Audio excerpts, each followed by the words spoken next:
I have a little 8-year-old boy who's perfect, and sometimes he'll get a tummy ache when he doesn't want to do something, or if he's nervous, and I'm not exactly sure what the feeling is. And I'd like to know what words I can use to help him bridge that gap and no longer have that manifestation of a tummy ache, because I think it's different every time, and I'm not really sure what to say to him. The most important thing to a parent, if you're wanting to be of value to your child, is don't ask your children to move forward in action when they have obvious contradicted energy going on. In other words, isn't that always when you stub your toe or cut your finger? Aren't you almost always in an obvious negative place when something like that goes wrong? So the thing that we would want to say to him is, this is good, sweetheart. Your guidance system is telling you that something's bothering you. There's something that you're wanting that your thoughts are in opposition to. But that's hard for most parents to hear, because most parents will say, well, yeah, he doesn't want to do what I want him to do.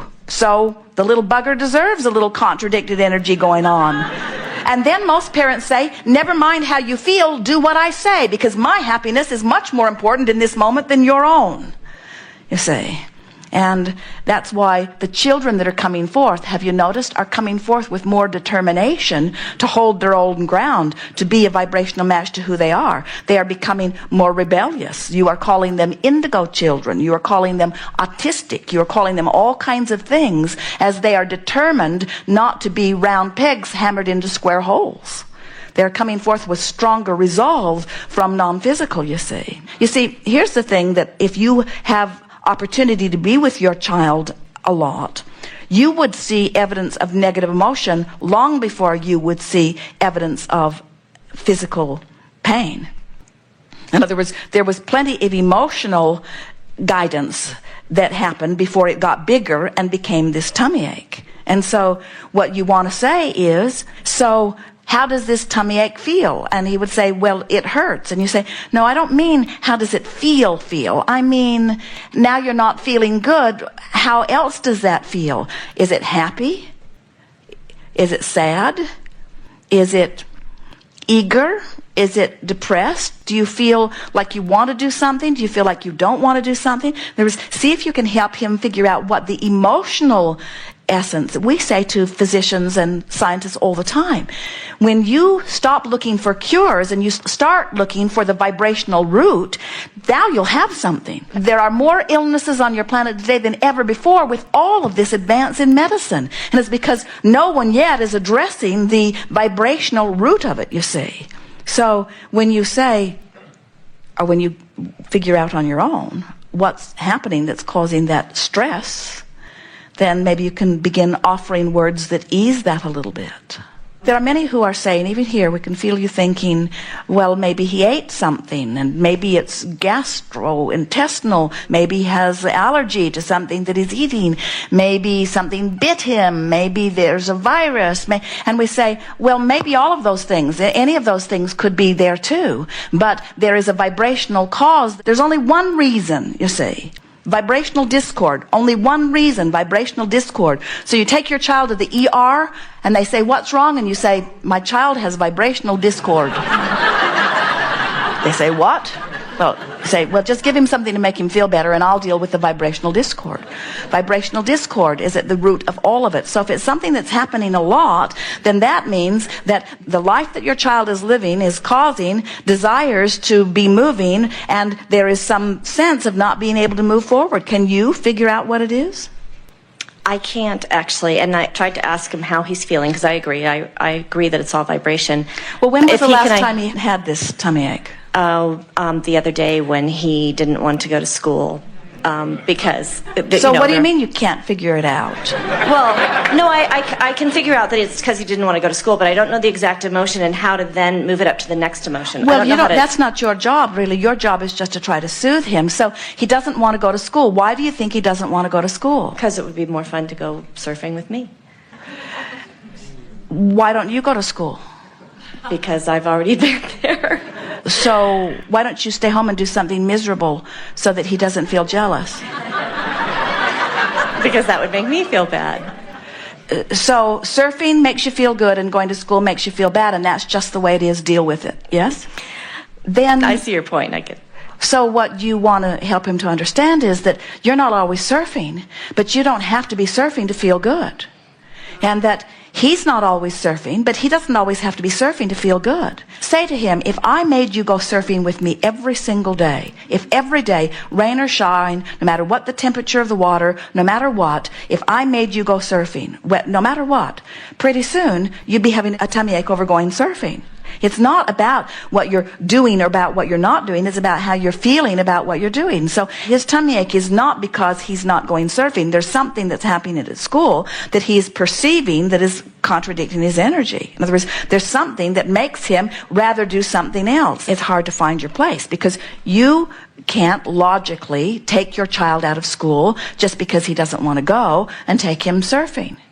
And if you could do that, you would be teaching a very conditional alignment. You'd be saying, oh, I see that this experience causes you misalignment, so I will manipulate your conditions so that you can have different conditions to focus upon, and if you're focusing upon this condition, you'll feel better, where if you focus on that condition, you feel bad, so I will rearrange the conditions so that you can feel better. And that's not at all what we're teaching either. What we want you to teach your child, and you can't teach it until you're really living it yourself, and it's something that everyone's working on, is that you must find a way to feel good without the condition changing. I agree with that, and that's the part I have difficulty verbalizing to him. That's the part that I don't know how to bring down to the 8-year-old level of, because when I'll say, well, think of the good things about school, or think of how fun this will be today, or that, and he then just gets kind of frustrated with me, and so I don't know if I'm because he doesn't think you far. understand, because there are things that are there that don't feel good, and he thinks you don't know, and you're just sugarcoating them. And that's the reason that you have to tell him that it's his work. What you have to convey to him through the clarity of your example is that if you're ornery, except when you're surfing, which we know you're not, if you're having knee-jerk reactions to things and you're not demonstrating how in the midst of this thing that could be a whole lot better, I'm still looking for a reason to feel good, that's the only way you can make this point with your children. You have to show them that you are finding ways to feel better without conditions changing. Just for a little bit, tell us, when he comes home from school, what kinds of things does he say? Well, usually when he first comes home from school, nothing. How was school? Fine. And he doesn't really want to talk about it. And then later on in the day, he'll talk about it more. What kinds of things?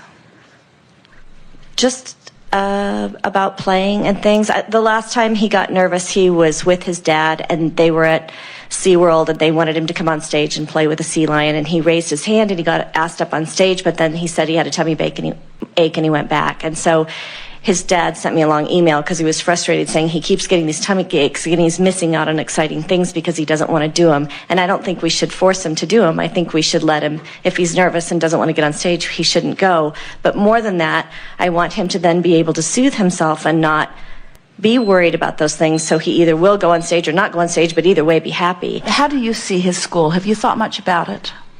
In other words, how many hours a day does he spend there? 5 or 6 or 7. Is there anything that you do that you spend that much time doing? No. So when you think about this 5 or 6 or 7 hours that he spends there, what is the space you hold in your mind for him? Is it a way to get him out of your hair? Is it a way to keep him occupied so that you can do other things? Is it an environment for him to expand? Is it an environment of contrast for him to give birth to desires?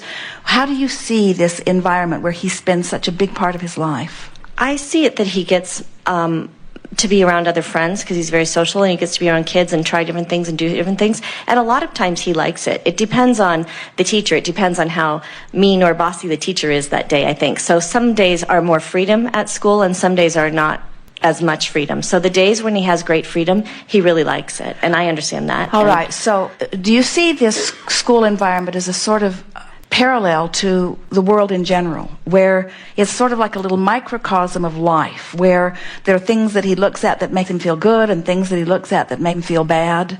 And would you want to feather his nest so much that he would not have this early exposure to contrast? No, I think Of course you that's wouldn't. So when you think of him being there, you look at it as part of the reason that he was born. He came forth to explore contrast, and the school environment is a wonderful way for youngsters to begin exploring contrast. And so can you see that the contrast causes him to give birth to desires? Yes. So can you see that something's happening there that's causing him to give birth to a lot of desires? In other words, this is the thing that we want you to hear. If he were just there and the contrast were not causing his vibrational escrow to be over here while he's over here, there wouldn't be this big contradiction going on within him. There wouldn't be this tug of war. There wouldn't be this tummy ache. And so the fact that the contrast is producing something pretty strong means that who he really is from source energy perspective, is really excelling as a result of this. You want to find ways to help the rest of him keep up with that excelling.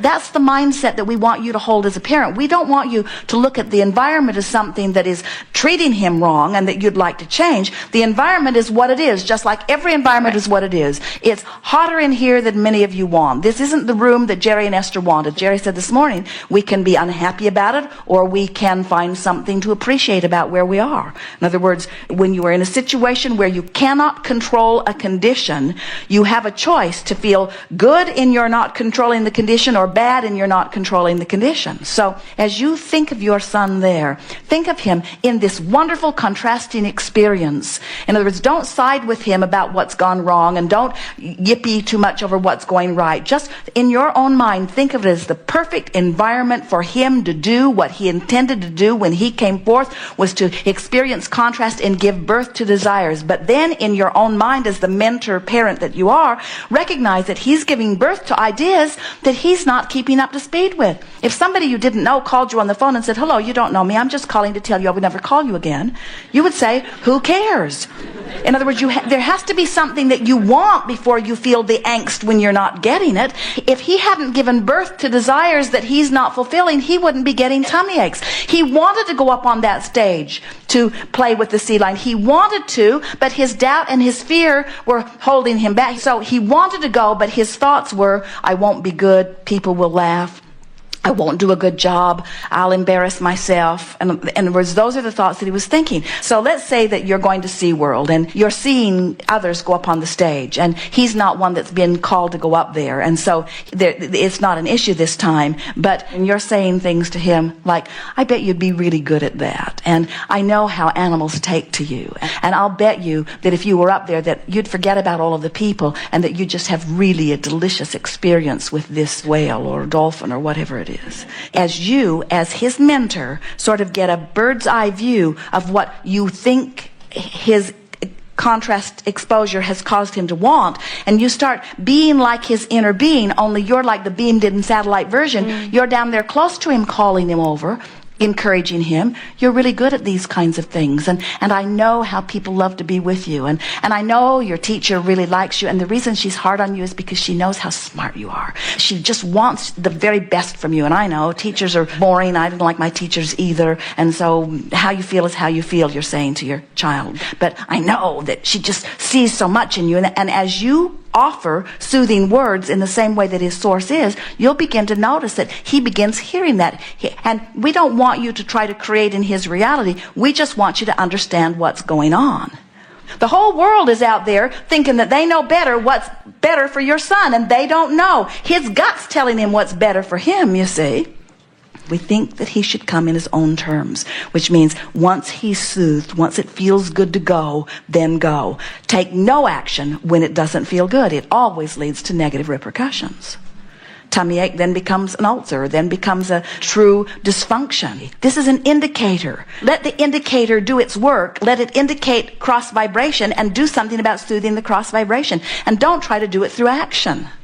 We have enjoyed this interaction immensely. It is delightful to come together with those like you who are coming to know more clearly in every day who you are. We make far too much about all of this. Be easy about it. You've already done most of the work. You've lived the contrast, and you've built your vibrational escrow. And Source is surrounded by the energy that is causing that part of you to amass. In other words, do you have any idea of the power of the future experience that you will live, that is the present experience for the Source within you? And think about law of attraction now responding to who you have become, calling you toward it. It's no wonder you feel bad when you don't go, and it is no wonder you feel so good when you do go. Be easy about it. Don't work so hard at it. There is great love here for you. And as always, we remain eternally incomplete.